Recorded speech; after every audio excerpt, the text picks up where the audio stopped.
Ladies and gentlemen, let's have a discussion about the summer update for Red Dead Online. Yesterday, I uploaded a video with all the facts and all the good stuff and did a summary of all the information that did come out.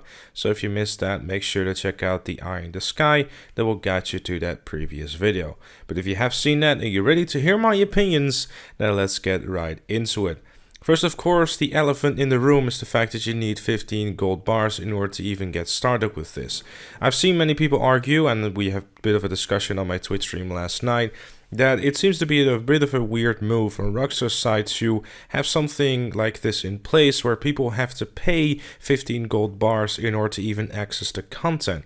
I even did a quick little poll with which a total of 34 people decided to vote on, and that poll clearly shows that many people didn't really have enough gold in order to get the roles done. Now obviously, since I was playing Red Dead Online, the majority of people did have enough gold because they have more than likely done daily challenges over the past few weeks and months. Now obviously this is something that is a little bit worrying. At the same time, it's also more than likely the thing that, you know, the corporate peoples at Rockstar really were planning on doing, because the amount of people that don't really play Red Dead Online anymore and the amount of people that are going to return to play that new DLC are not gonna have enough gold, and I'll be like, oh well, I'll just get some gold bars from the store then, which is more than likely what the the thought behind it is, because at the end of the day it's a business and they're just trying to make some money for what is a free update. Having said that though, as Twitch Prime members, PlayStation 4 members, and people who have done an hour effort in GTA Online, you basically get everything for free, which is a very nice incentive. Essentially, as an Xbox One player who has played GTA Online or even has access to it, within an hour or two you should be able to have all the cards, which at least makes you eligible to unlock the collector for free. So yes, I would argue that the fact that 15 gold bars might be a little bit steep if you want to have people come back to your game and play your new content, but I suppose this is the way it's going to be. But even with those options there, I really do feel that 15 gold bars is maybe a little bit too steep. Maybe 5 or 10 gold bars would have been a little bit more appropriate, because then in total you would need like 30 gold bars or maybe even 15 gold bars to have literally everything unlocked. I really think that the focus should be to get people back interested into the game, get them to play it again, and then maybe something down the line when you're going to expand with future roles and stuff like that, that's where you start quote unquote monetizing the free content. I understand Red Dead Online has to make some money as well, because you cannot possibly tell me that it's making any profit at all at the moment, because the game doesn't really have anything to spend gold on to begin with. And well, I mean, cash is pretty hard to come by as well, which is something that I want to touch on as well, because they haven't even said anything about getting cash increases for other things outside of jewelry, which is something that I hope that they're still going to look into and that they're going to balance out in this patch as well, because cash is something that is, in my opinion, an issue. I think I've done a video on this before. If I have, I'll leave an eye in the sky to that as well. But basically, the short version of that is that the payouts of that really need some work.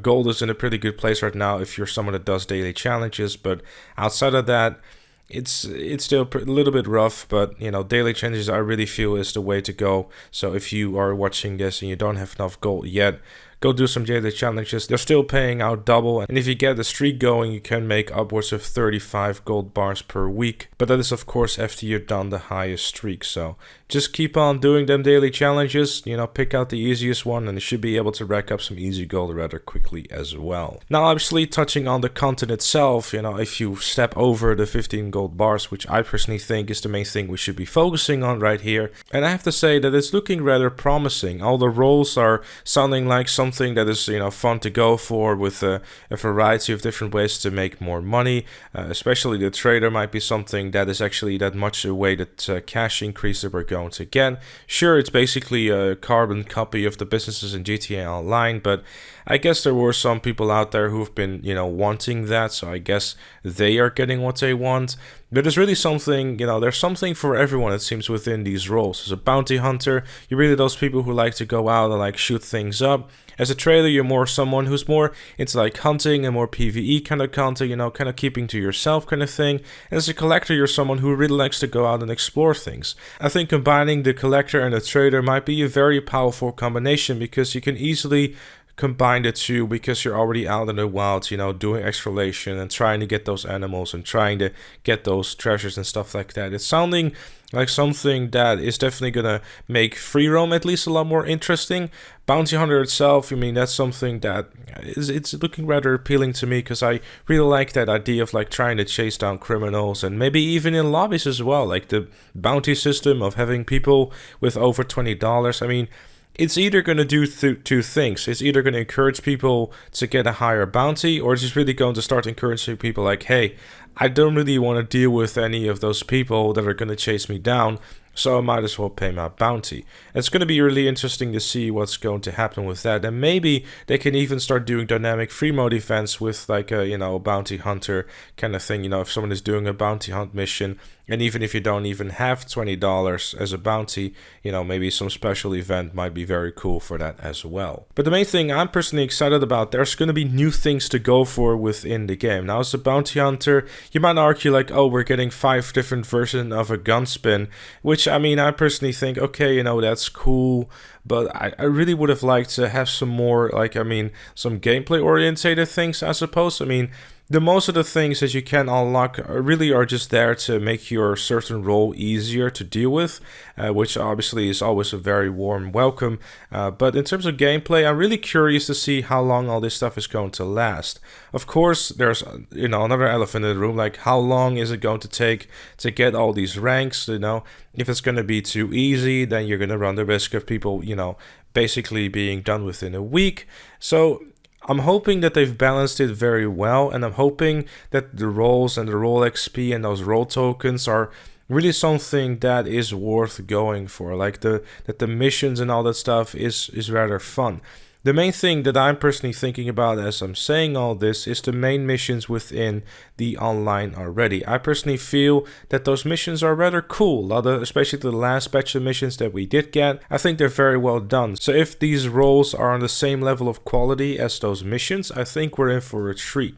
However, we have to, of course, you know, be a little bit cautious by trying not to get too hyped about this, because this is something that is sounding promising, but I don't really want to get too hyped over it, mainly because if I will, then, you know, I don't want to get disappointed by this. I'm going into this very neutrally and just, you know, hoping for the best and just seeing, okay, you know, what have they come up with, because it is, again, sounding very promising, but I do hope that there's some depth to these roles, you know, that there is not going to be like, okay, here's 5 missions and congratulations, you have reached the max rank, and here's some, you know, new lassos you can troll people with. I really hope that there's going to be a lot of replayability within this one, that the missions are fun enough and the roles are fun enough for, you know, people to keep going back to it. Something like the trader, for example, that's something that will probably give a lot of replayability, because it's more than likely going to be the best, if not one of the best money-making methods within the game. But again,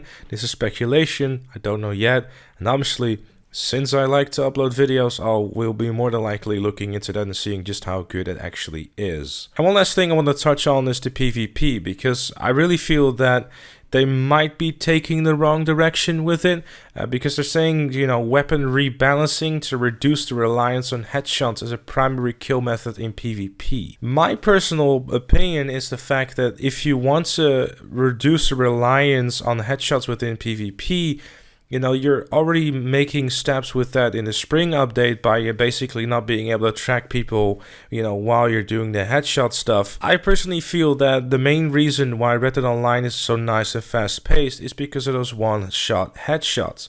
Maybe what they could do is, you know, decrease the amount of range you can get headshots in, but I really do feel that if we're going to go with body shots with repeaters, it's gonna be a completely different meta where more than likely more people are going to heavily rely on fast firing rifles, and well, something like, for example, revolvers and pistols are definitely going to making a very big push forward. If they were to go for a more body shot kind of meta, then something like slow and steady is going to run rampant, which is going to be extremely annoying. Something like painted black is something that is currently very powerful for one specific reason, because it completely eliminates bloom. I personally think that there should at least be a sizable noticeable reduction within the amount of bloom in the game, because a lot of the times it is extremely annoying to lose gunfights because of bloom. Sure, you could have an argument whether or not one-shot kill headshots should be the meta for the game forever, but if we're honest about it, it's been working in GTA Online pretty well, and it has been working in Red Dead Online pretty well as well. Sure, you could argue whether or not it requires skill, but there's definitely, some kind of skill involved within it. When you're going to start doing something like body shots, I don't necessarily know if that's going to be fun. Because if we're looking, for example, the Lancaster repeater, if I'm saying this right, it takes about 3 to 5 shots to kill someone with regular ammo, which would not particularly be a lot of fun and really take the pace out of the game, which I personally don't think I would very much like. One of the reasons why I, still sort of enjoy Red Dead Online PvP from time to time is the fact that you can get those quick headshots and you can have a decent pace in terms of how fast you can kill people.